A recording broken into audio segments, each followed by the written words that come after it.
man, so it's funny because I want to make videos that are more like the kind of videos where I'm just talking about stuff, right? I'm talking about stuff that is going on with me and kind of my thoughts about things, as opposed to videos where I'm necessarily preaching a message. Not that, you know, I don't enjoy making a video where I'm giving you guys some advice about something, but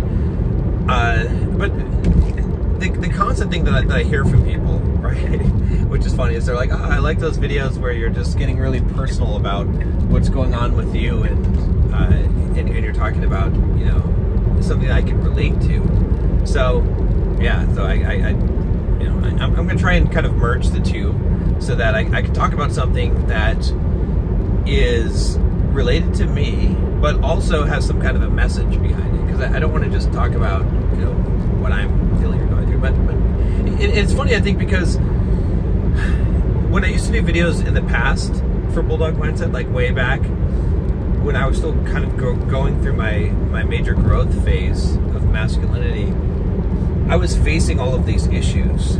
And so I was actually struggling with a lot of things, and then I was sharing content about what I was struggling with myself and my thoughts about those things. So I'm not really at that stage anymore.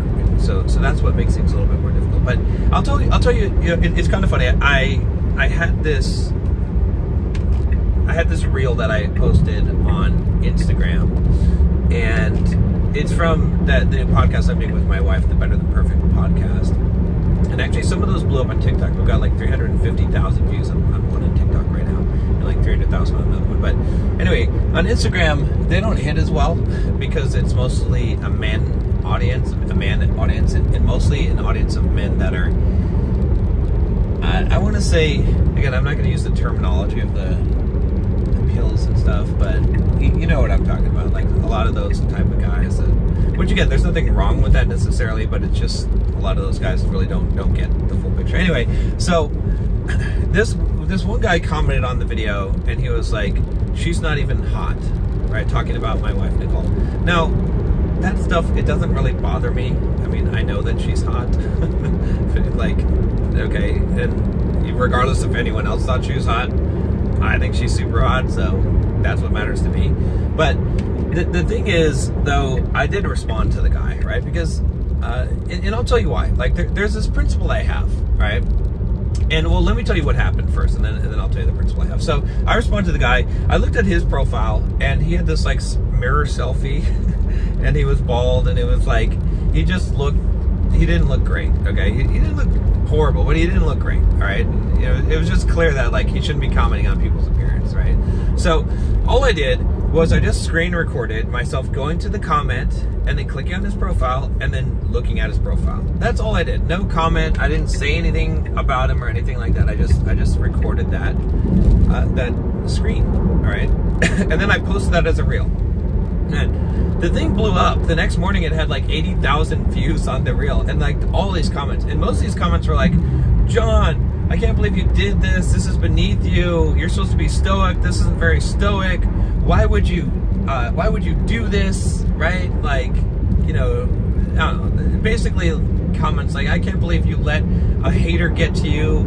You're being emotional or whatever. Now, the thing is, I get it. It probably appeared that way, although I didn't make any comment, right? And I thought it was ironic, though, because all these people are getting upset about me being emotional, getting emotionally upset about me being emotional. Like, why leave a comment? Why be so disturbed in yourself that you have to leave a comment and be so upset that I am not, that I didn't react perfectly as you expect John, the Bulldog Mindset, to react. Okay, but the reality is I wasn't actually upset, right? I had actually showed Nicole. She wasn't upset. I wasn't upset. Hey, I deal with haters every day. Literally, I've been doing this for over 10 years. Do you not think that I deal with this every single day? Like, every single day, I have haters. I have people saying nasty stuff to me or writing me emails and stuff like that. I get death threats. Like, you know, it's been a while since I got a death threat, but I did get one. You know, I have gotten some. But anyway, my point is, it doesn't upset me. Of course, I guess that's not just clear from that. So a lot of people probably thought I was upset or butthurt about that. So I left some comments kind of talking about it and explaining some of the rationale behind it. But anyway, I decided, I mean, it got close to 100,000 views, I think. But then I was like, all right, let me just take this thing down because people are just not understanding causing trouble. But I figured I would tell you about why I do stuff like that. Like why? Like, if you're not upset, John, then why did you do that? Why did you post that thing in retaliation for that guy, or was it even retaliation? And the answer is pretty simple. Okay, so in order to answer this, we got to go back to poker. All right, I got to teach you a little bit about poker. So when I used to play poker semi-professionally, when I was really obsessed about the game of poker, I read a lot of poker books, and one of the things that is a strategy that you need to do in poker is that you have to play imperfectly, right? So ideally, right, you would play mathematically perfect poker based on the odds, okay? Now, however, that is not the optimal strategy, and there's a reason for that. So, for example, let's say that you got the best starting hand in Texas Hold'em poker, which is 2 cards, which is 2 aces, right? Ace, right? Now, in that circumstance, since you have the best possible hand, you should, theoretically, bet as aggressively as possible, right? So if no one has raised the pot, you should raise, all right? If someone has raised, you should always re-raise, right? You should be wanting to get as much money in the pot as possible because you have the best odds of winning on that first hand, right? That's the best strategy that you could possibly play on that, right? So you should be raising, right? You certainly shouldn't be folding, and you certainly shouldn't just be calling or checking, all right? So now, if you do that play all the time, and every time that you have aces, pocket aces, you raise or you bet big, what will happen is that your opponents will have the ability to narrow down your hand, the range of hands that you can have. Now, they won't know exactly they have aces, but they might know, hey, he does this when he has aces or kings or queens, right? Or they'll put you on a range, or ace king, okay? So they can put you on a range specifically, and then they can know that because you did this action at the beginning, that these are the possible range of hands that you have, and then so later on, when certain cards are on the board, they can know, oh, well, he definitely doesn't have pocket 7s, so he doesn't have 3 7s, because I know that he either has aces or kings or ace king or one of those things, okay? And so it actually puts you at a significant disadvantage if someone's watching your play carefully and they learn your style, your betting behavior, if you're a predictable player, right? Even though you're playing mathematically correct.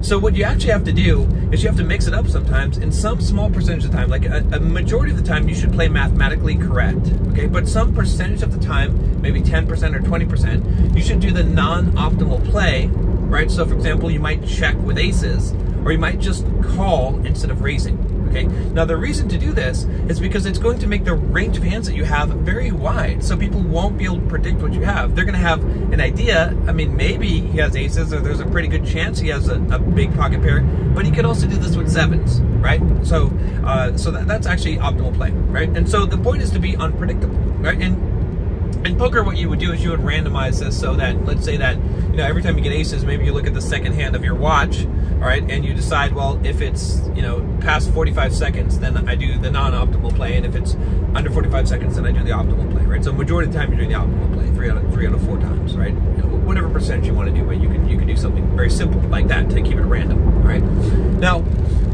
I do the same thing with a lot of life, right? This is kind of a philosophy in life, and I think that the reason for this is because you have to play life this way as well, because if you just play life in such a way that, let's say that you always take the high road, okay? You never respond to haters, you always take the high road, all right?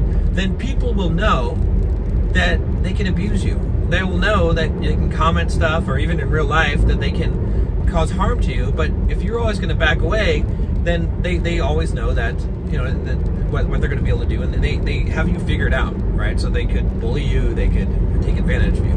But if randomly, when people insult you, you punch them in the face, like randomly, not very often, but you know, so often, or whatever it happens, like you have a really extreme reaction randomly that's severe, or you impose severe consequences when someone disrespects you randomly. Again, this is not the way to act, okay? Don't get me wrong, this is not how you should always be acting, but if randomly there's some chance that, hey, you could severely overreact to something and cause some physical harm to someone, right? If they know that's within your range, right? It's like, you know, you're capable of violence, then it's gonna check them, right? Because they know, well, you know, I don't know if I want to push this guy. I don't know if I mess with this guy. Maybe I'm gonna get the nice John. Maybe I'm gonna get the fucking psycho John that will step on my neck, right? Maybe, I don't know, right? And so I do that in life, right? So I'm not predictable, and I try to be unpredictable on purpose. Now, 90% of the time, yes, you're going to get the totally rational Stoic John. 90% of the time, I'm going to behave in a way that you can predict, that's congruent with all the principles I talk about. But 10% of the time, I'm going to give you some random ass shit that you will not be able to figure out, all right? Because I like to be random. I like to have that element of surprise because I'm not going to be predictable, right? And so that's kind of what I was doing here in this case. 90% of the time, I don't respond to haters. I don't care. I just ignore them or I block them, right? Sometimes, though, I'll make an example of them. Sometimes I'll call them out, right? Sometimes I'll put them on blast and embarrass the shit out of them, right? Sometimes I'll do that, but you don't know. Or sometimes I might reply back to a comment. You don't know. So it's kind of random, right? Again, like I said, 90% of the time I'm going to be ignoring that because I don't have time for that shit. But yeah, that's the rationale behind that. And a lot of people, you might even be thinking, John, that sounds really like a justification, and you can think that. That's fine, but this is still good advice, right? You should be random in what you do. You should not be completely predictable. And there has to be that, like, you have to be capable of violence, of extreme violence, right? Someone has to know that. A woman that's with you has to know that you could be incapable of extreme violence. Not necessarily to her, right? But to someone, right? Or possibly. I mean, like, you have to know, people have to know that if you're pushed, you might be completely non-reactive at all, or you might do something really bad, right? That they have to know that is within your range, right? So, and the thing about this too is that someone asked me, they're like, well, does this violate Stoic? Like, can you be a Stoic and think this way? And I don't think that it does violate it, because here's the thing about it. It depends on, the idea of Stoicism is that you're acting outside of emotion. Like, the emotions are not influencing you and causing you to react the way, right? So if you make a deliberate choice to randomly act in a certain way, it's still based on logic, it's still analytical, you're still making that rational choice, right?